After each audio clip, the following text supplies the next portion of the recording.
They are twisting it.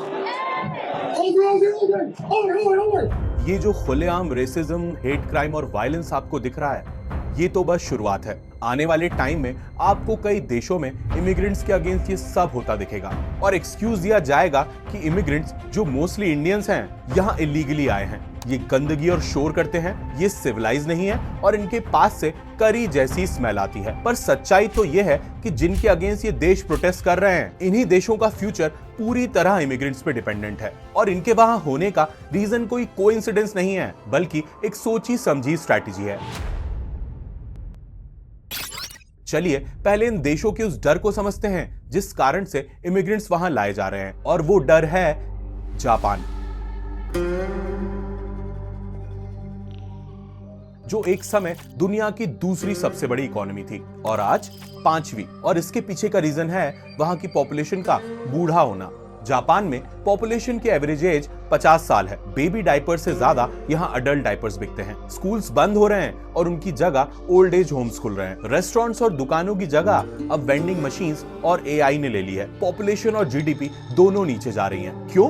क्योंकि fertility rate गिर गया है। मतलब इतने कम बच्चे पैदा हो रहे हैं कि पॉपुलेशन का डेथ रेट बर्थ रेट से ज्यादा हो गया है, जिससे गवर्नमेंट के रेवेन्यू का बड़ा हिस्सा हेल्थ केयर और पेंशन्स में जा रहा है। एज ए रिजल्ट जापान की जीडीपी पिछले 30 सालों में 20% नीचे आ चुकी है। पर जापान अब ऐसा अकेला देश नहीं है, क्योंकि यही सिचुएशन बहुत सारे दूसरे देशों को भी फेस करनी पड़ेगी। ये कनाडा, फ्रांस और इटली के फिगर्स देखिए। यहाँ पॉपुलेशन की एवरेज एज 41, 43 और 48 है। इवन पूरे यूरोप की एवरेज एज 44 से ज्यादा है। इन नंबर से ये क्लियरली समझ में आ रहा है कि यूरोप और इसके जैसे कई देश बूढ़े हो रहे हैं। अब ऐसी सिचुएशन में इन देशों के पास सरवाइव करने के सिर्फ 2 रास्ते हैं। पहला, आर्टिफिशियल इंटेलिजेंस जैसी टेक्नोलॉजी पे फोकस करना, ताकि बहुत सारे कामों में यंग पॉपुलेशन की जरूरत कम से कम पड़े। और दूसरा, अपने यहाँ ऐसे लोगों को बुलाना जो ना सिर्फ यंग हो बल्कि स्किल्ड और एजुकेटेड भी हो, जिनकी लैंग्वेज स्किल्स जैसे इंग्लिश बेटर हो, जो इन देशों के स्टेम जॉब्स यानी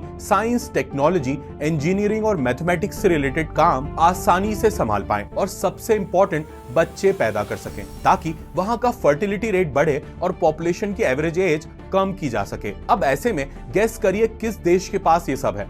इंडिया, जो इन सारे क्राइटेरियाज को पूरा करता है और जिसकी पॉपुलेशन की एवरेज एज 28 साल यानी 28 इयर्स है। मतलब भारत की आधी से ज्यादा पॉपुलेशन 28 साल से कम है, जो इतना बड़ा नंबर है कि अगर हमारी यंग पॉपुलेशन का अलग से एक देश बनाया जाए तो वो वर्ल्ड की तीसरी सबसे पॉपुलस कंट्री होगी। मतलब वेस्ट की प्रॉब्लम्स का रेडीमेड सॉल्यूशन यहाँ तैयार है और यही सॉल्यूशन अपनाया भी जा रहा है। इन नंबर्स को देखिए।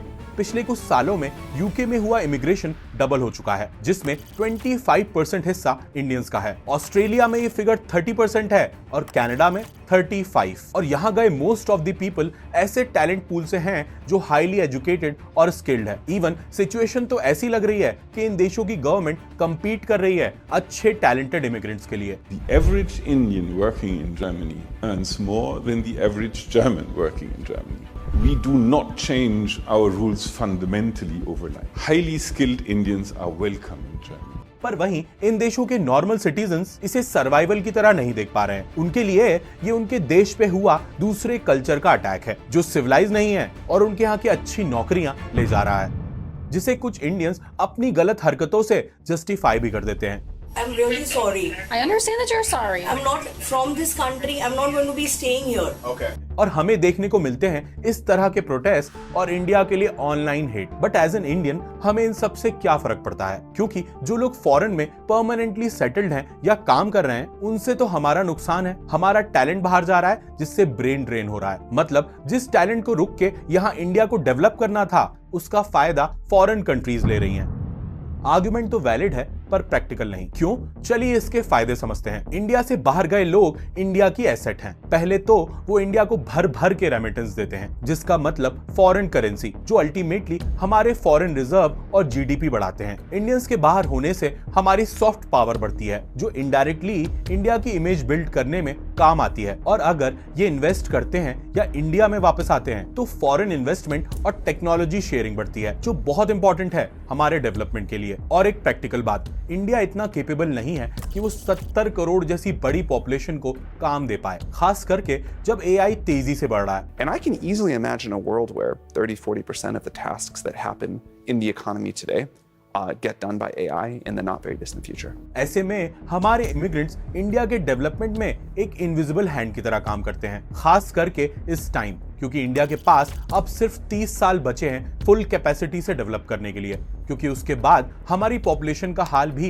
यूरोप जैसा हो जाएगा, क्योंकि हमारा फर्टिलिटी रेट भी लगातार गिरते जा रहा है। इन सब से तो ये समझ में आता है कि दुनिया एक रिले रेस है और हर कॉन्टिनेंट का अपना टर्न आता है, और इस रिले रेस में सरवाइव करने के लिए बेटन का पास होना जरूरी है। इसीलिए ये सारे प्रोटेस्ट इमिग्रेंट्स के अगेंस्ट नहीं है, बल्कि सिर्फ एक चीज के अगेंस्ट है, बेटन के आगे पास होने के।